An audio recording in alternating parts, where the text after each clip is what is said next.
તાપી જિલ્લા ખાતે ગરીબ કલ્યાણ મેળાની અંદર આદરણીય ભૂપેન્દ્રભાઈ પટેલ સાહેબના માર્ગદર્શન મુજબ ભારતીય જનતા પાર્ટીની સરકાર ગરીબો માટે, હંમેશના માટે ગરીબ કલ્યાણ મેળા આદરણીય નરેન્દ્રભાઈ મોદી સાહેબે જે યજ્ઞ શરૂ કર્યો હતો ને આ યજ્ઞ કન્ટિન્યુ શરૂ થયું.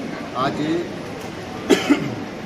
25 કરોડ રૂપિયાના સાધન સામગ્રી ગરીબ કલ્યાણ મેળાની અંદર આપવામાં આવ્યું છે. કુલ આ વર્ષની અંદર 1/4થી ટોટલ આજ સુધી 700 કરોડ રૂપિયા જેટલા ગરીબ કલ્યાણ મેળા દ્વારા લોકોને વસ્તુ અને લોકોના ઉત્થાન માટેનું આપવામાં આવ્યું. ભારતીય જનતા પાર્ટીની સરકારની અંદર લાભાર્થીઓને ડાયરેક્ટ હેન્ડ ટુ હેન્ડ બધી જ વસ્તુ મળે, ક્વોલિટી વસ્તુ મળે એ હેતુસર ગરીબ કલ્યાણ મેળો એ આશીર્વાદરૂપ બન્યો છે અને 100% પારદર્શક બન્યો છે.